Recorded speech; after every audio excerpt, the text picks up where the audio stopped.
G'day, here's a few pieces of Australian Boulder Opal, rules in millimetres. The material's been wetted. The white that you're seeing there is the light reflecting off the water. I'm just going a bit closer.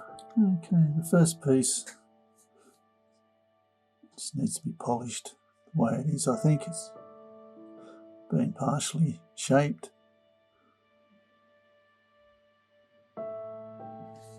Second piece is corroid or yawa material, little pockets of colour.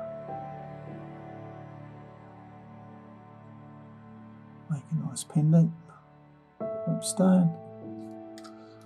This piece has just been thrown in. There's a little bit of colour there, but like I say, I've just thrown it in. You might be able to cut a little stone out of there. This piece is the interesting piece. If you can grind some of this out, if you can grind some of that out, you might end up with a nice stone there.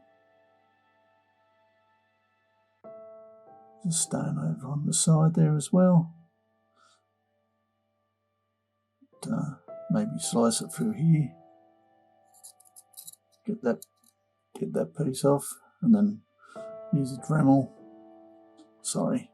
Use a Dremel / burr to take this out a bit more and end up with a nice stone in there, I think.